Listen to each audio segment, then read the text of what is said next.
¿Qué tal? Buenas noches. Bienvenidos a Espiral. Hay temas que son solo para políticos y hay temas que son fundamentalmente para la gente común y corriente, como usted, como yo. El problema es cuando temas que son para la gente común y corriente son expropiados por los políticos, porque ahí sí estamos en problemas. Y tengo la impresión de que la discusión sobre el cambio de la PGR, de la Procuraduría General de la República, a la Fiscalía General, es una discusión que se está teniendo solamente allá arriba, entre la clase política, y que el resto estamos sin entender bien a bien qué es lo que se juega ahí. Y le puedo decir una cosa, sin una fiscalía que sirva, no va a haber manera en que este país se acabe la corrupción y la impunidad. Es así de sencillo. Si a usted le preocupa ese tema, preocúpese por la fiscalía, porque ahí está parte de la respuesta. Hoy hemos invitado a un grupo de gente que desde la sociedad civil está tratando de meterse en la discusión y sobre todo de traer el tema de lado a los ciudadanos. Hoy nos van a hablar de las iniciativas que están haciendo para que un tema que está ahí arriba se discuta acá abajo, porque si no es así, van a hacer con la futura fiscalía lo que se les dé la gana. Esto quiere decir, van a hacer lo que María Amparo Casar llama el tapados los unos a los otros. Para cambiar esto, involúcrese usted en el tema de la discusión de la fiscalía. Comenzamos.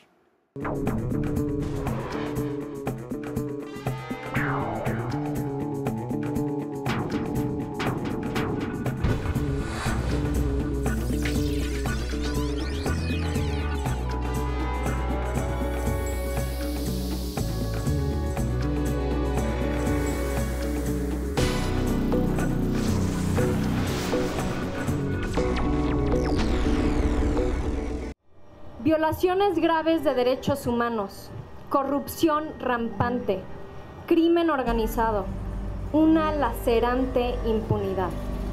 Todas las expresiones del México de la injusticia tienen un denominador común. La deriva de la PGR se constata en las historias de personas agraviadas por la inadecuada investigación de delitos que suceden todos los días.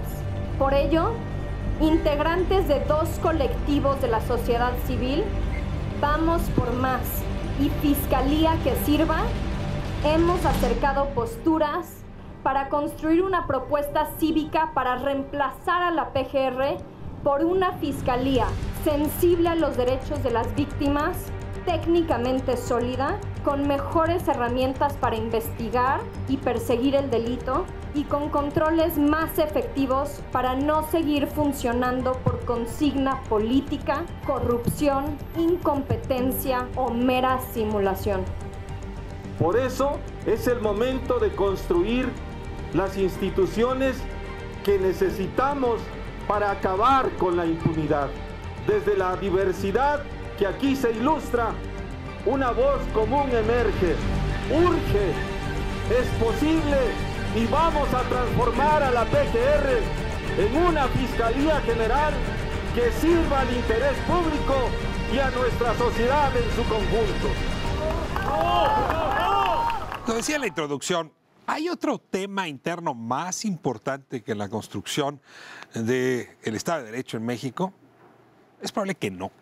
Y dentro de esa discusión, el papel que va a jugar la futura Fiscalía General es central. Por eso este debate y por eso estos invitados esta noche en Espiral. Les doy la bienvenida con gran entusiasmo.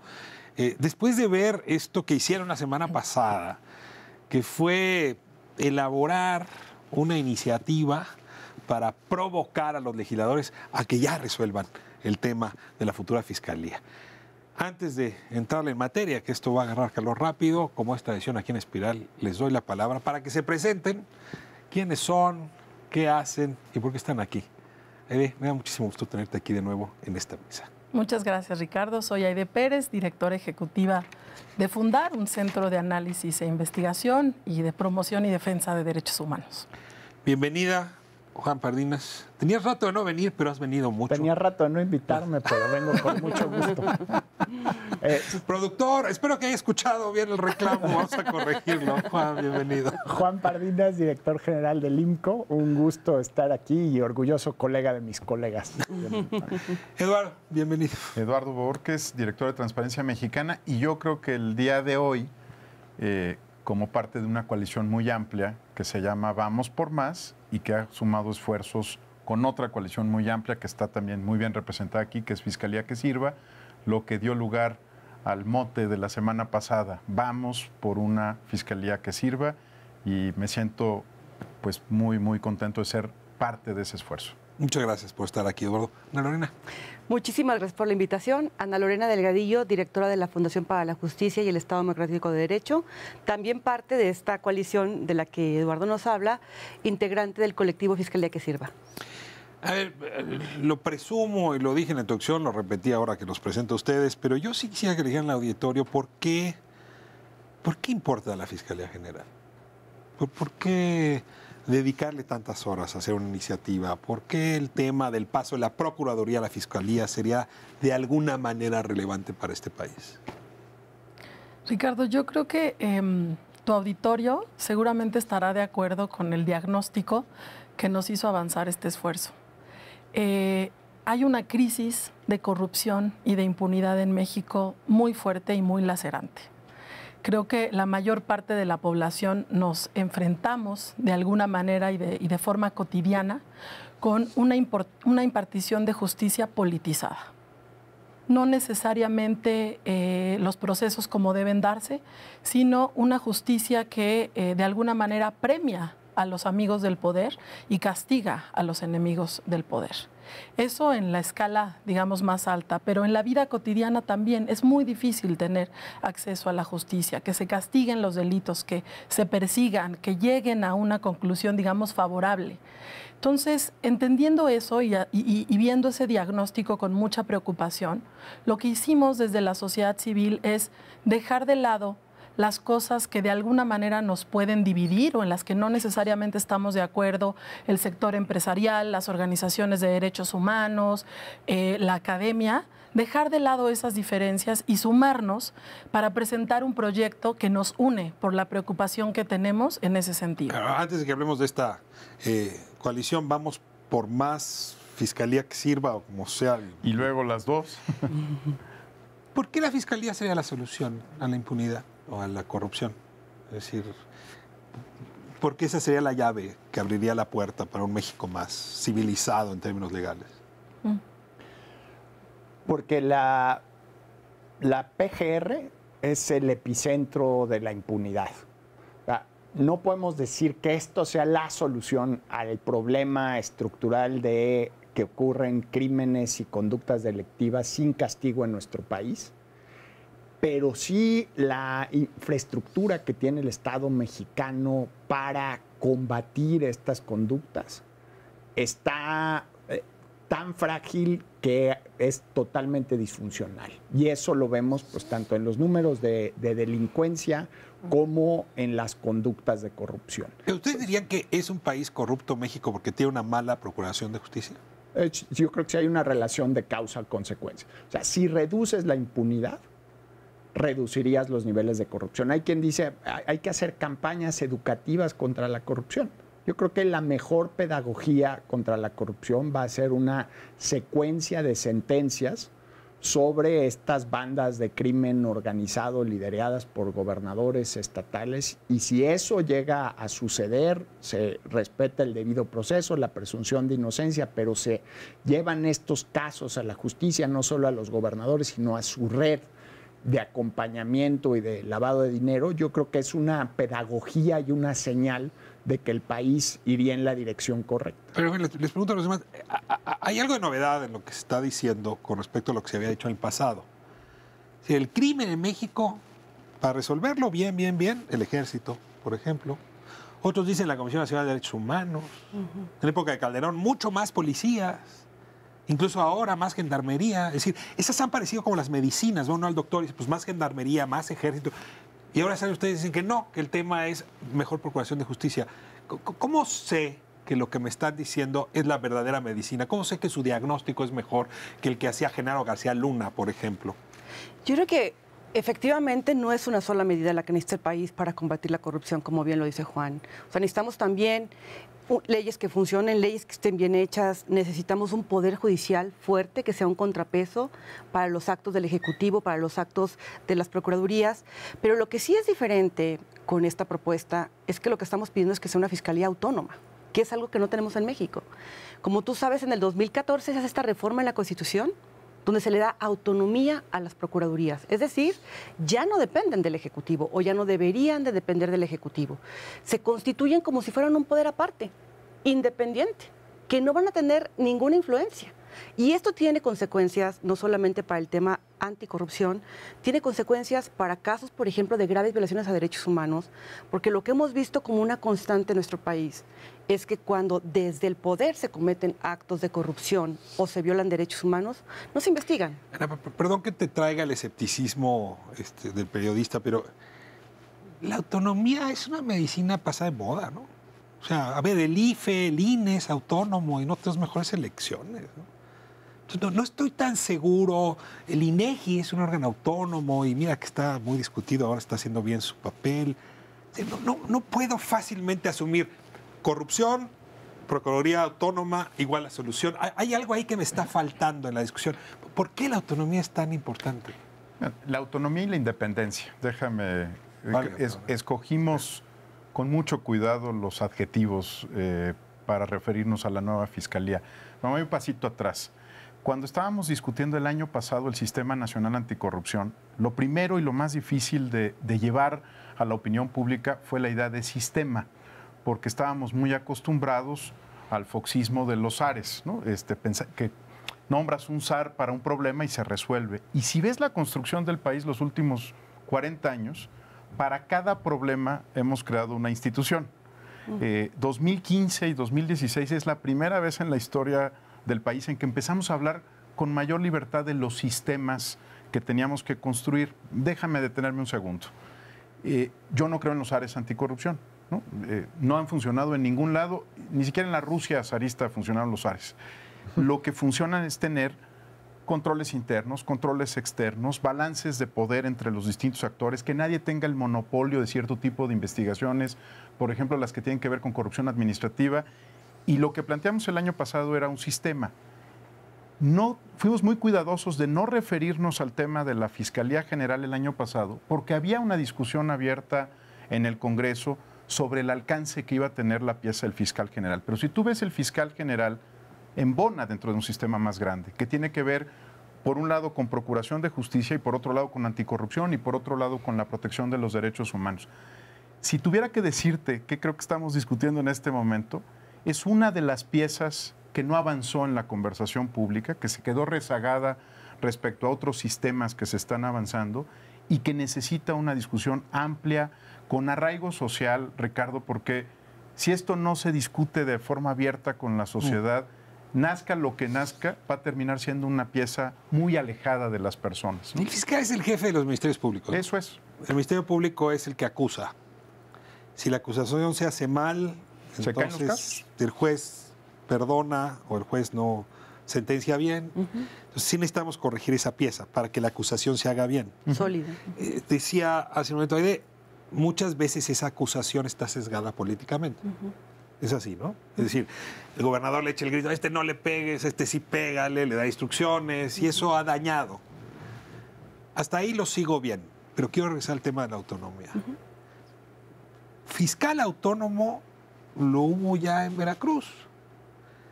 El gobernador Javier Duarte nombró un fiscal autónomo para que el futuro gobernador no se metiera contra él. ¿No? El gobernador Borges, el gobernador César Duarte hizo lo mismo. Yo traigo mucho miedo de la autonomía, se los digo con franqueza.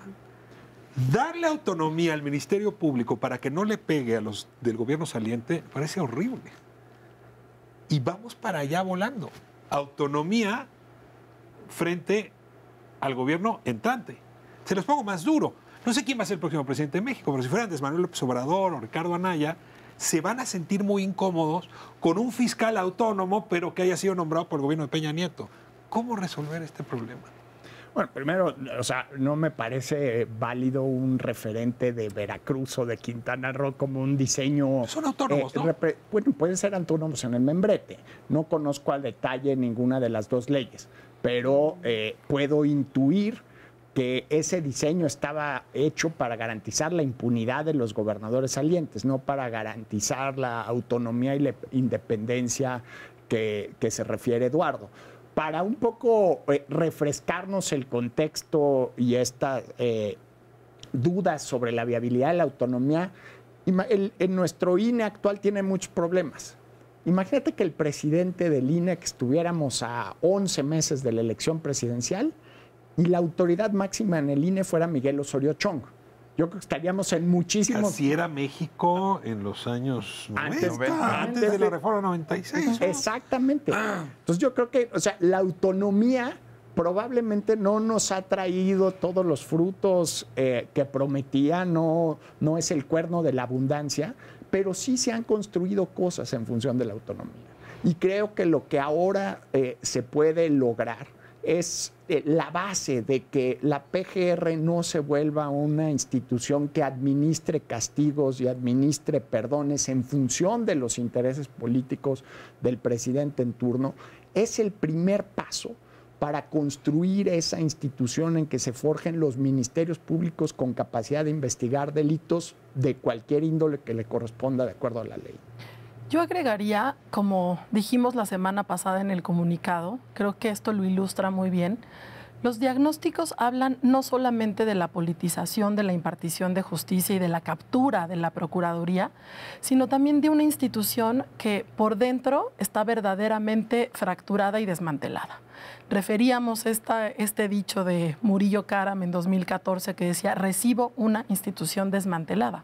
Aquí no se cansa así, ¿verdad? Y la institución sigue desmantelada. Ese es el diagnóstico que tenemos. Entonces, por una parte, coincido, creo que hay que diferenciar muy bien autonomía constitucional, que es una autonomía que está en el papel, de independencia política, que son dos cosas distintas, me parece, ¿no? Luigi Ferrajoli, este jurista italiano, tiene una frase que a mí me encanta, que dice, a ver, la independencia del Poder Judicial, o en este caso, de la Procuración de Justicia, no está en el procurador, debe estar en cada ministerio público.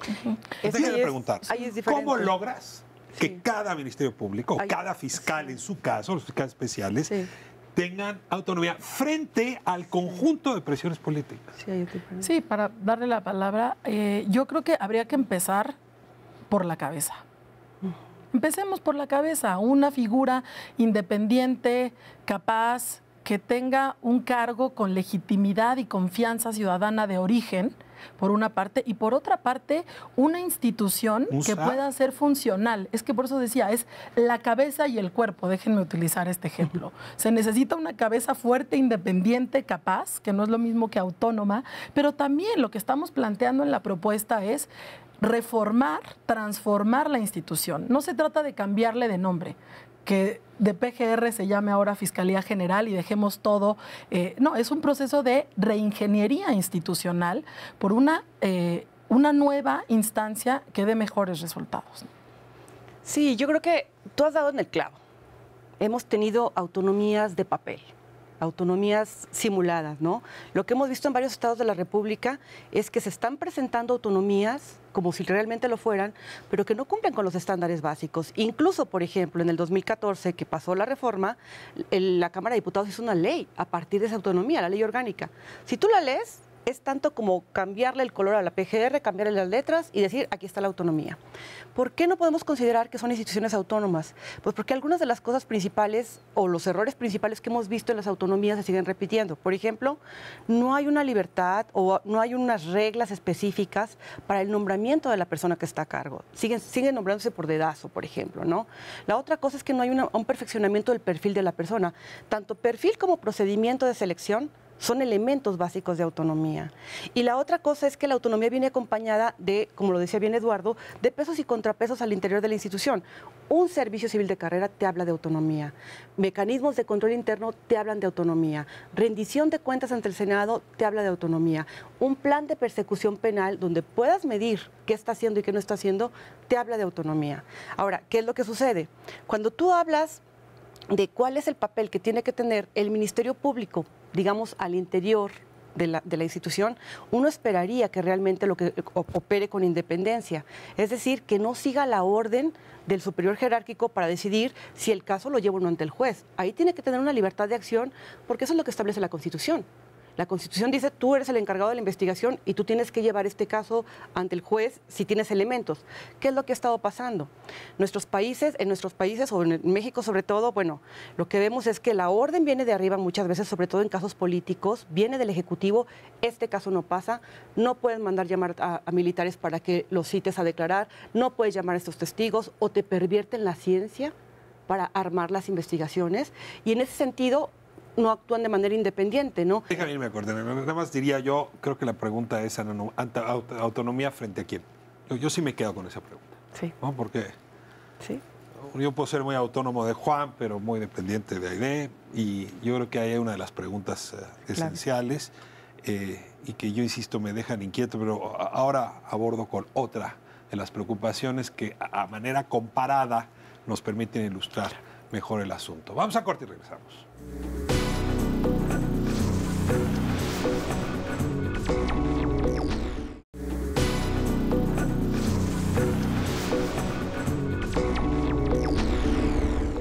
Estamos hablando de la nueva Fiscalía General, que ojalá algún día llegue y se convierta en esa pieza que pueda mover el sistema de justicia mexicana para combatir impunidad y corrupción. Les quiero poner un ejemplo brasileño que flota mucho en el ambiente, yo no sé si general de la discusión, pero sí en los pasillos del poder. Ignacio Lula da Silva, presidente muy popular en Brasil. Fue capaz incluso de dejar a su sucesora, Dilma Rousseff, con un alto índice de popularidad. Este presidente decidió que la autonomía era una buena idea y entonces construyó una fiscalía autónoma. Esa fiscalía autónoma es la que hoy lo está metiendo a la cárcel y destituyó a Dilma Rousseff, o dio los argumentos para su destitución. Y cuando uno habla con los políticos del PT brasileño, lo que dicen es: no fue autónoma esa fiscalía, trabaja para los intereses económicos. Y claro, vino y nos destituyó. Ahora quiero poner esto en el contexto mexicano. Si yo hoy fuera un senador que trae muy jugosos negocios, por ejemplo, como litigante, o si fuera un gobernador que tiene una cola larga que me pisen y todavía no he pisado la cárcel, y la autonomía de mí no. Está bien, autonomía frente a ustedes está bien, pero no de mí. ¿Cómo le haces para construir esto que suena tan bonito en un contexto mexicano donde todo el mundo lo que quiere es ser amigo del procurador, punto? Además está de más. No, es un riesgo real. O sea, de lo que venimos ahorita, y no es un problema del gobierno de Enrique Peña Nieto, viene de administraciones anteriores, es la falta de autonomía del presidente de la República. O sea, a mí dos casos que no puedo explicar. Falta de autonomía del propio presidente de la República. Del propio presidente. O sea, de la estructura del gobierno. O sea, ¿por qué México es el país en América Latina más rezagado en las investigaciones sobre el caso de Overdreck? De la petrolera brasileña. No lo puedo explicar o me cuesta entenderlo sin la variable de falta de autonomía de PGR. Casos de espionaje a ciudadanos sin intervención judicial. Algunos recientes, otros que llevan más de 2 años en el que no ha pasado nada, como el caso de Lorenzo Córdoba del INE. Me cuesta entender esa falta de avance en la investigación de estos casos sin la variable de falta de autonomía de la PGR. O sea, toda solución conlleva sus riesgos y sus problemas a futuro. Aquí el primer paso es aprender de la historia reciente y de la historia pasada, porque también en el panismo se usó de manera obscena la PGR, la persecución sobre Andrés Manuel López Obrador con el caso del desafuero, con una intencionalidad política. Entonces tenemos que aprender de la historia y de ese aprendizaje generar un diseño institucional. Y luego viene un esfuerzo de imaginación adicional sobre los riesgos que pudieran derivar de esta solución que estamos poniendo hoy sobre la mesa. No veo por qué los actores políticos se animarían a ir hasta las últimas consecuencias. O sea, quiero que me digan por qué. O sea, ¿por qué un senador hoy diría, voy a usar el velo de la ignorancia, lo llama por ahí un filósofo? Es decir, que nombren al mejor. No, el mejor es el que es mi amigo. O sea, el que le puedo pedir que me eche la mano si me están persiguiendo. En otras palabras, ¿por qué el poder actual se cortaría las manos para nombrar a un independiente o un autónomo? Y va de la mano. ¿Por qué andan ustedes dando lata haciendo una iniciativa ciudadana? Tal vez, Ricardo, porque lo que hemos entendido que ha ocurrido a lo largo del mundo es que las redes de corrupción solo pueden desmantelarse cuando hay coaliciones ciudadanas muy fuertes que las enfrentan. Las redes de corrupción diseñan corrupción e impunidad en el respirador. A mí me encanta decir que esto no es un crimen pasional. Lo planeas con mucha antelación, con capacidad técnica, convocas a abogados, ingenieros financieros, notarios, tienes un equipo que está pensando los grandes delitos de corrupción y algunas operaciones son casi idénticas a las de crimen organizado. Y lo único que ha dado solución en el mundo a que se capture al Estado por redes de corrupción es que hay una coalición social muy amplia que esté marcando el alto y que diga, se acabó la fiesta, ¿no? O sea, la sociedad como blindaje frente a la impunidad.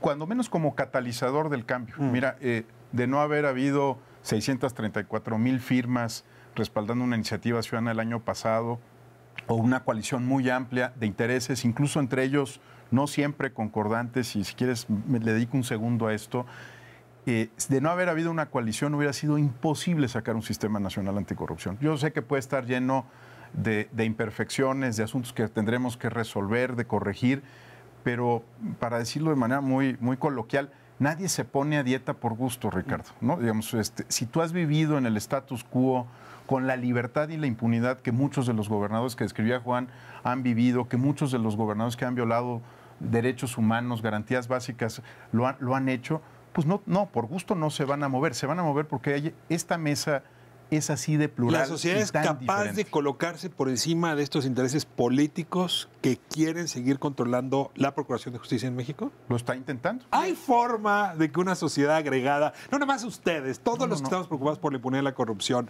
le cortemos las manos a quienes están queriendo controlar la Procuración en este país? Yo creo que antes de los grandes cambios siempre hay enorme escepticismo. O sea, creo que incluso a nivel internacional, ¿no? Las grandes batallas, ¿no? Por los derechos sociales, por los derechos económicos, políticos, culturales, en fin, seguramente en esos momentos, en esas dinámicas, en esos contextos, había mucho pesimismo, mucho escepticismo, se veía muy cuesta arriba a dar esas batallas y realmente poder tener incidencia para transformar, pero finalmente hubo organización, hubo la construcción de una agenda, hubo estrategias de incidencia política y finalmente así se han ido conquistando distintas batallas ciudadanas y políticas. Y en el caso de México en particular, Eduardo refería a una, el Sistema Nacional Anticorrupción, pero hay varias reformas y varios sistemas y varios, digamos que objetivos conseguidos desde la sociedad civil organizada. Y en este caso, una sociedad civil organizada que efectivamente es más plural, más diversa y más organizada que lo que hace mucho no veíamos. Yo tengo la impresión, me corregirán, que el corazón de la impunidad en este país está en la PGR, que es un poco lo que decía Juan hace un momento. La pregunta es si ese corazón lo puede tomar la sociedad, volverlo suyo y convertir a la Fiscalía en su instrumento. Es el defensor del pueblo, ¿eh? Eso es el Ministerio Público. Sí, no, el abogado de la nación no es el abogado del presidente, ¿no? Es del pueblo. Se tiene que apropiar de ese instrumento. Es decir, sí, eso es posible. Y desde luego, pues me muevo a uno de los temas más polémicos. Como está hoy la Constitución ya habla de la Fiscalía General. Y ya habla de que es autónoma, ya habla de que es independiente. Y lo que dice es que una vez que se expida la ley, falta la ley, ya está la reforma constitucional, pues quien esté sentado en la oficina del procurador se queda. Es decir, dicho en términos muy rápidos, a quien Enrique Peña Nieto haya nombrado como procurador, el día que se expida la ley, se queda 9 años. Entonces hay una discusión de si eso así de automático se vale o no se vale, al punto donde el presidente ya mandó una iniciativa diciendo quiten eso. Es una barbaridad. ¿Qué sigue en la dinámica política hoy? ¿Va a haber un nombramiento automático, sí o no? ¿Peña Nieto va a nombrar al próximo fiscal, sí o no? ¿La dinámica que ustedes están desatando podría cambiar esta lógica? Si no creemos que la puede cambiar, no, yo creo que no estaríamos metidos en estas lides. Entonces están también por el tema del nombramiento automático. Sí, es uno de los elementos de cohesión de esta coalición, ir en contra del nombramiento automático. Eso está en la propuesta de ustedes, Juan. Sí, es uno de los elementos más importantes. Y justamente porque vemos que el nombramiento automático, pues sí es uno de los principales riesgos sobre la autonomía o el blindaje institucional en contra de intereses políticos, en este caso pues, muy evidentes del gobierno actual. Ahora, perdón. ¿Políticamente va a prosperar la amnistía del presidente de que ya no sea automático? Es que a lo mejor no hemos explicado con más detalle este punto.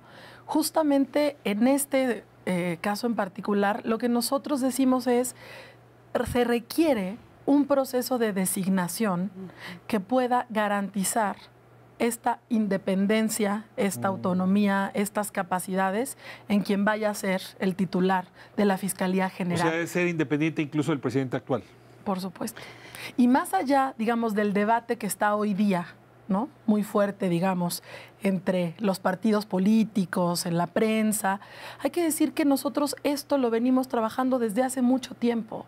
O sea, no es una cuestión de coyuntura política. Hay un diagnóstico profundo acerca de la necesidad de transformar una institución que ya no funciona, incluyendo el proceso de designación para que su titular sea nombrado. Y ese proceso lo proponemos, un proceso abierto, un proceso en donde realmente se evalúen la experiencia, los méritos, las capacidades, la idoneidad de la persona, más allá de la discusión que está ahora. El lunes pasado presentaron esta iniciativa, ya lo explicaban muy bien, redactada por muchas manos, que van desde el sector empresarial, yo siempre me río, pero es desde quienes hacen lucha política con saco y corbata, hasta las organizaciones de derechos humanos, que normalmente lo hacen con pantalón y chamarra de mezclilla. O sea, claramente la coloratura sí habla de una pluralidad importante.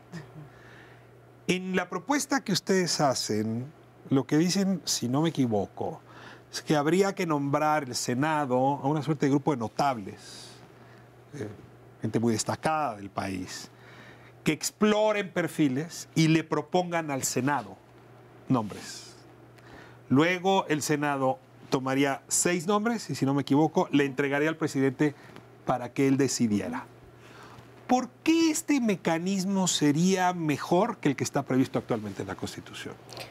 Yo creo que una cosa que hemos visto a lo largo de los nombramientos, no solamente de los procuradores, sino también, por ejemplo, de los ministros de la Corte, ¿no? En México, es que generalmente primero no hay una auscultación real de la persona, no hay una determinación de perfiles adecuados y además los procedimientos son pues en lo oscurito, básicamente. Nadie sabe cómo integra el presidente esa lista. Si tú quieres participar, vas y le preguntas, no te contestan ni siquiera por transparencia. Tú vas después al Senado y les dicen, oigan, pues explíquenme cómo va a ser el procedimiento aquí. Y esos acuerdos son acuerdos políticos que no están escritos. Entonces, participar es algo tremendamente complicado. Nosotros, como lo decía Aide, hemos venido solicitando participar, por ejemplo, en los nombramientos de ministro o en los de procuradores, y lo que hace es decir, bueno, aquí está el papel de la sociedad civil, aquí está, si ustedes tienen preguntas para cuando los vayamos a examinar, aquí está una tómbola. En la tómbola ustedes meten las preguntas, vamos a sacar la que ustedes tocan y así va a participar sociedad civil. Entonces es muy acotado, es una manera muy acotada y además no hay un real examen de las personas. Por ejemplo, el tema de la honorabilidad. Pues, ¿cómo ¿Cómo lo vas a probar? Tú no llevas un papel donde diga, mire, aquí consta que yo soy honorable. O el tema de la independencia de la que hablaba Eduardo. No vas a llevar un papel que diga, oiga, mire, aquí dice que soy independiente. Nada más una pregunta. ¿Tú ves al Senado tranquilo con que haya un grupo de gente no legisladora que haga esa primera criba? O sea, es una buena idea. Es que ahí tienes a elementos, digamos, a personas que no tienen intereses, que van a hacer ese examen de una manera más objetiva. Como son personas que no tienen ninguna vinculación, se va a cuidar que no tengan ninguna vinculación política, ellos pueden ir objetivamente a revisar los exámenes, el perfil, ver cómo se va a dar la lista, cómo se integraría la lista, para que esto no quede en cuotas políticas, sino que queden en ciudadanos que van a ser elegidos también mediante un procedimiento adecuado, para que saquemos el tema político del tema de las elecciones para justamente brindar la autonomía que requiere la institución. ¿Algo que agregar sobre el nombramiento? ¿O podemos pasar a otros temas? Pues creo que la necesidad de la autonomía en este campo y en otros del diseño institucional del país derivan de 70 años de presidencialismo. Estos mecanismos novedosos o inéditos de selección, yo creo que derivan de un par de décadas de partidocracia, donde estamos viendo que los intereses partidistas son los que acaban determinando la definición de los perfiles para ciertos cargos, dejando a un lado temas tan fundamentales como el mérito y la pertinencia de las personas. Pero te voy a citar a Borges. ¿Qué Dios detrás de Dios? La trama empieza. ¿Cómo sabes que los 6 notables que van a hacer la criba no a su vez responden a otros intereses? Si hay alguien tan puro como para eso. Un poco a eso iba. La verdad es que no tenemos, me parece, un diseño perfecto que pueda garantizar, ¿no?, total y absolutamente que la persona que llegue sea... No, ni siquiera los propios ciudadanos, pues, ¿no? Pero lo que sí hemos visto es que los procesos que no tienen un contrapeso, en donde no hay un involucramiento, en donde no hay, digamos, un instrumento técnico de valoración, a ver cuáles son los criterios que vas a valorar, cómo comparas, digamos, este perfil con otro, ¿no? Y entonces es una revisión de cara a la ciudadanía, con un instrumento de evaluación y con personas ajenas a los poderes legislativos que dan una opinión informada a partir de criterios técnicos. No quiere decir que este sea un candado que no puede romperse. Por supuesto que también hay posibilidades de cooptar a esos ciudadanos y que esos ciudadanos también puedan responder a otros. Digo, yo creo que esta separación de la ciudadanía buena y la clase política mal, por supuesto que no estamos ahí. Sería incómoda y maniquea. Pues. Sería muy maniquea y sería, ¿no?, poco realista. Dicen los tarahumaras que cuanti más aduanas tienden a mejorar la calidad del producto final. Déjenme quedarme con eso. Añaden ustedes un paso que en efecto junto con los otros dos, pues por lo menos permitiría, como decía Ana Lorena, que no sea en oscurito. Puede ser friccionado, puede ser complicado, pero en oscurito no.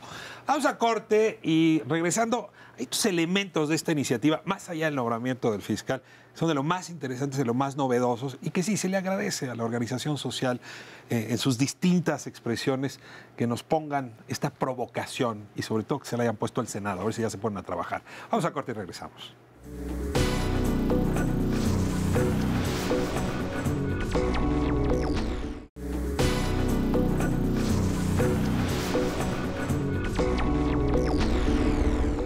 De vuelta en Espiral, qué difícil es combatir la corrupción y la impunidad.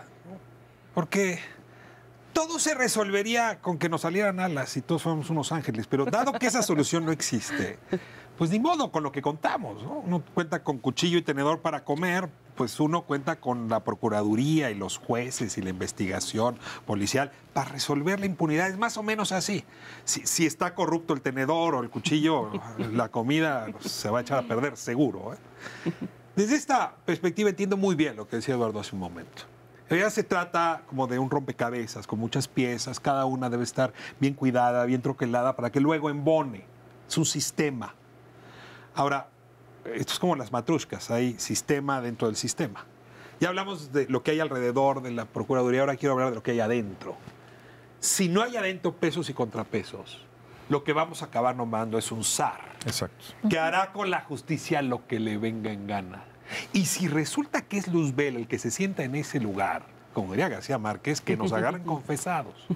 Hay que ponerle contrapesos a ese señor o a esa señora que se vaya a sentar ahí. Ustedes diseñaron varios contrapesos que me parecen de los más interesantes. Dejen pensar en el primero. Lo que antes se llamaba el Contralor, ahora se llama OIC, Órgano Interno de Control. Por cierto, actualmente en la PGR se llama Visitaduría. Que, a ver, es el policía del policía, ¿no? Es el metapolicía. A ver, yo voy a ver cómo detuvo usted al narcotraficante tal, voy a ver si era un narcotraficante, voy a revisar cómo levantó usted la averiguación previa. Es decir, es el que hace contrapeso a la parte sustantiva. Dicen ustedes que la Cámara de Diputados lo nombre. A ver, cuéntenme de... Hoy el visitador lo nombra el procurador, hay que decirlo. Están pensando en el futuro que este es un nombramiento de la Cámara Baja, nada más. Cuéntenme del OIC, cómo lo traen pensado, qué es lo que quieren con él. Bueno, adelante. Bueno, como tú bien lo dices, efectivamente lo que hemos visto es que también hay una cantidad de irregularidades en las procuradurías porque quien comete algún delito, ¿no?, contra la Administración de Justicia o alguna violación incluso o alguna falta administrativa, pues no tiene ninguna consecuencia. Entonces tenemos ministerios públicos que siguen maltratando a las víctimas, que te niegan cosas que están en la ley que te las tienen que dar o que hacen diferente tipo de actos que van en contra de la Administración de la Justicia. Y lo que se requiere es un contrapeso interno. Entonces, efectivamente, nosotros hemos estado viendo que hay varios modelos que han servido mucho como contrapeso para que en el momento en el que esos servidores públicos fallan, tengan una consecuencia. Entonces, lo que se está proponiendo es que el órgano interno de control tenga el nombramiento por parte del Senado, también con esta comisión que pasa por esta comisión de designaciones, ¿no? Por la Cámara de Diputados, pero también pasaría por esta comisión de designaciones para que sea una persona idónea para este cargo, para que tú le hagas frente a lo que está ocurriendo al interior de la institución, requieres una persona fuerte y también la requieres independiente, digamos, del resto de los compañeros para que se los puedan investigar. Nosotros tenemos casos en la Procuraduría, actualmente en la PGR, y lo que nos dicen, gente interna, es que es muy difícil investigar a los propios compañeros. O sea, no se pueden separar del tema de que estando al interior de la Procuraduría les toca investigar a los propios compañeros. Entonces, ¿cómo fortalecemos ese órgano para que realmente, si están fallando en su papel de procurar justicia, tengan una consecuencia? Esa es la clave. El visitador que tuvo Arely Gómez, lo recuerdo, yo tengo aquí sentado, o sea, César Chávez. César Chávez. Él hizo una investigación sobre el comportamiento de la Procuraduría en el caso Ayotzinapa y denunció que se había hecho, para decirlo en términos coloquiales, con las patas. Que muchos de los que están hoy consignados por el tema de Ayotzinapa van a salir libres porque estuvieron mal hechas las investigaciones, las consignaciones, las periciales. Lo corrieron así. Yo cómo garantizo que este representante del órgano interno de control no lo van a correr. Es un buen ejemplo para fortalecer la autonomía. A ver. O sea, no, justamente para evitar casos como este, pues sí necesita ciertos filtros, como le llamabas, aduanas, para fortalecer y aislar estos cargos de las presiones políticas. Creo que no lo había tenido tan presente con la claridad con la que lo acabas de exponer, pero ese caso ya justifica la existencia de estos mecanismos que blindan a la fiscalía y en este caso al visitador o al policía del policía de las presiones políticas. ¿La Cámara de Diputados te da esa autonomía, Juan? Te da cierto margen y tenemos que responder a nuestro diseño constitucional, a la estructura de división de poderes. Aide lo decía, no hay un diseño que te garantiza que te vas a encontrar el personaje con alitas. Pero mediante un proceso abierto, con un diseño más meritocrático, pues sí puedes encontrar a una persona más cercana a la idoneidad y más lejana de Luzbel de García Márquez. Déjenme irme a otro tema. En los años 80, 90, se corrieron, finales de los 80, principios de los 90, a más de 1,200 agentes del Ministerio Público y policías judiciales. Sí, fue una cosa pavorosa. Porque, pues, Amado Carrillo, entre otros, había comprado todos los puestos. Se compraba no sé en cuántos millones cada cargo de policía judicial del Ministerio Público. Entonces, incluso se quedó vacía el Ministerio Público. Hubo que contratar a nuevos. Muchos de esos nuevos, por cierto, luego se volvieron zetas. Cada vez que corremos ministerios públicos y recontratamos, se recontratan peores.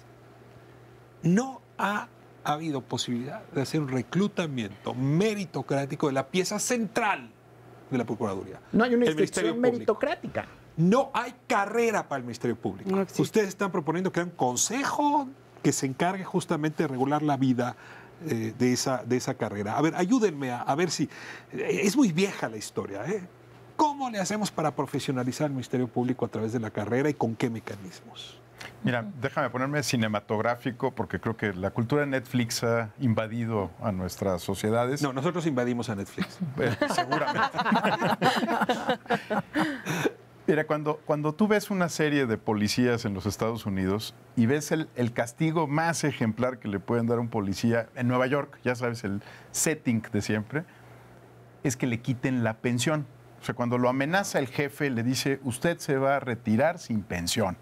Le vamos a quitar eso que acabas de describir, que es un futuro profesional que tiene sentido y que te va dando estabilidad en la vida y sabes que puedes ir creciendo en la escalera y que al final te vas a retirar cómodamente, en el caso Netflix, dignamente.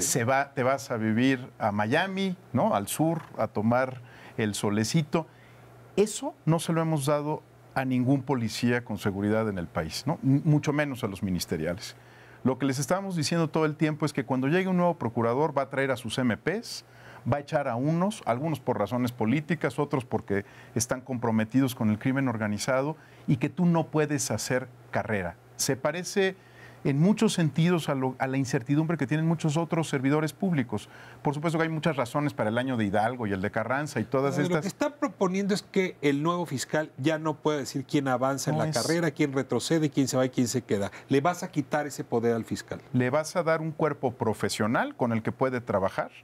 Por supuesto, en ciertos supuestos podrá ser la remoción de algún ministerio público, sea en coordinación con este órgano interno de control o por evaluaciones que tienen que ver con el desempeño y la calidad, pero no quieres esta ficción de que los echas a todos de un jalón y que contratas a otros que son muy puros. Lo que quieres es que hagan carrera, que se sientan dignamente reconocidos. No solamente es un asunto de salarios, créeme, por supuesto importan, sino que tú sabes que puedes crecer en la institución y retirarte tranquilamente si lo haces bien. Se me va el tiempo y necesito el último tema, es la matrusca dentro de la matrusca dentro de la matrusca, es decir, la autonomía dentro de la Fiscalía General Autónoma. Actualmente el diseño prevé que el próximo fiscal especial anticorrupción no va a ser autónomo del fiscal general. El fiscal de la FEPADE hoy es medianamente autónomo y usted está proponiendo la creación de otra fiscalía especial para derechos humanos, para asuntos especiales, ¿no? Complicados de derechos humanos. A ver, ¿cómo hacer que esas fiscalías autónomas no choquen con el fiscal y no dejen al fiscal ya sin ninguna atribución? No va a manejar la carrera de los MPs, no va a poder vigilar a su instancia, ahora va a tener fiscalías especiales, pues va a ser como, no la reina de Inglaterra, sino los reyes de Suecia. A ver, estas fiscalías especiales... No comparto la metáfora de la reina de Suecia. Ponte en los zapatos de un eventual, el fiscal general de la República, Ricardo Rafael, y estás persiguiendo a unos delincuentes en el estado de Sinaloa. Dentro de tu misión constitucional de crimen organizado. Y para eso necesitas el apoyo, pues, de los ministerios públicos del Estado, apoyo del gobierno estatal. Y el fiscal anticorrupción está abriendo un caso que involucra al gobernador de Sinaloa. Así por honestidad, es una persona proba y con el interés público como prioridad. Vas a tener que pensar, híjole, a ver, ¿me voy sobre estos delincuentes o me voy sobre el gobernador? Porque para irme sobre los delincuentes necesito el apoyo del gobierno estatal. ¿Para qué meter en esa bronca al fiscal? Si lo haces autónomo al fiscal anticorrupción, si le das cierto nivel de protección y blindaje... El fiscal puede decir... Pues no fui yo, compadre, fue el encargado del asunto, perdóname. Te reclama el gobernador, oye, te estoy ayudando con esto, pero ayúdame con esta bronca. Chin, ¿sabes qué, man? Pues hay un margen ahí de autonomía que no puedo hacer nada. Esos márgenes de autonomía interna hacen mucho más funcional y operativo a ambas instituciones, a la Fiscalía General y a la Fiscalía Anticorrupción. ¿Por qué una OID especializada en derechos humanos? A ver, creo que ya lo mencionaba al principio Ana Lorena. hay una crisis brutal en el país de graves violaciones a derechos humanos. La última cifra que tenemos o por ahí son más de 30,000 personas desaparecidas, ¿no? También se ha diagnosticado como la tortura, ¿no? Es, digamos, una situación generalizada también en el país. Tortura, desaparición y ejecuciones extrajudiciales, por no hablar de feminicidios, violencia extrema contra las mujeres e incluso yo diría algunas violaciones de derechos económicos, sociales y culturales que luego no entran en esta bolsa, pero que también son graves violaciones. Se lo amerita por la materia. Por el contexto. ¿Por qué no también para crimen organizado una fiscalía especial y desaparecer la CEIDO, que francamente ese es el ventrículo izquierdo del corazón de la impunidad? Lo que tenemos que romper son con los esquemas tradicionales de investigación. Tenemos una tremenda fragmentación. Por ejemplo, tú tienes un caso de graves violaciones a derechos humanos que puede implicar delincuencia organizada, migrantes, trata, otro tipo de delitos. O sea, puedes tener muchos delitos en un mismo hecho, digamos. Lo que nosotros hemos aprendido es que no podemos seguir investigando igual, porque ahí está el fracaso y el GIEI lo dijo muy claro. Si tú lo que haces es agarras una investigación... es el grupo de expertos de Ayotzinapa. Que vio lo de Ayotzinapa. Claro, si tú agarras un caso y lo empiezas a fraccionar, lo que haces es que no se comuniquen entre ellos y ahí está el error. Por eso en México se hace a propósito para no resolver. Ahí está el error, claro, pero lo que se tiene que hacer, que es lo que también estamos proponiendo, es que haya flexibilidad para crear grupos de trabajo que atiendan toda una problemática que enfrentes frente a un grupo criminal. Y entonces, yo tengo delitos del foro local, los jalo, no me importa, o sea, los atraigo porque yo tengo que atacar este grupo criminal. Tengo diferentes especialidades, también las atiendes ahí. Entonces, lo que estamos proponiendo es romper con lo que no nos ha dado resultado, integrar para resolver mejor. Yo quiero celebrar, porque se acabó el programa, que estén trayendo el tema al centro del debate público. Creo que es inevitable. Creo que hay muchas cosas no resueltas y qué bueno, este diálogo sigue, continúa, pero no puede llevarse de espalda a la sociedad. No puede ser conducido solamente por la clase política y mucho menos por quienes no les conviene que haya una fiscalía independiente, autónoma, profesional, vigilada, con pesos y contrapesos. No sé si esto va a salir bien en esta ronda. Si es sí, muchas gracias por haber venido y haber participado. Si no, les ruego que tomen Espiral para irnos informando. Gracias. Y cierro con una petición de datos precisos. Si yo quiero sumarme a esta iniciativa, ¿dónde firmo? ¿Qué hago? ¿Con quién voy? ¿Hay una página? ¿Le hablo a alguien de ustedes? ¿Me incendio? ¿Me prendo fuego? ¿Qué hago? Qué bueno que lo preguntas, Ricardo, porque justo lo que queremos es que esas 300 organizaciones que se hicieron visibles y públicas y demás la semana pasada siga aumentando. O sea, sí, evidentemente se necesita mucha fuerza social. ¿Le hablo a Entonces, ¿le hablo a Fundar? ¿Le hablo a Transparencia? ¿A quién le hablo? La Fundación para la Justicia. Mira, tres cosas muy sencillas. Okay. Seguir la conversación en los hashtags en las redes sociales, ¿no? Y sumarte. Más fiscalía que sirva. Vamos por una fiscalía que sirva. Okay. Sumarse a esa conversación es muy importante. Lo segundo, con cualquiera de las 300 organizaciones, acércate y vas a poderte sumar. Y tercero, reproduce la maravilla de Espiral en la sobremesa de tu casa, ¿no? Concéntrate en que esto se entienda porque le va a cambiar la vida a muchas personas si sale bien, ¿no? La maravilla de Espiral la hacen ustedes. Juan, Ana, muchísimas gracias, Eduardo. Aide, de veras, gracias por esta riqueza de la conversación y por educarnos. La verdad es que todos estamos de acuerdo con el diagnóstico, pero la verdad las soluciones son más complejas y si no sofisticamos nuestro entendimiento de ellas, no hay manera de apoyarlas. Queda claro, una barricada contra los que quieran seguir con la impunidad en este país y esta es una manera de lograrlo. Nos vemos próxima semana, Canal 11, 10 de la noche, Espiral.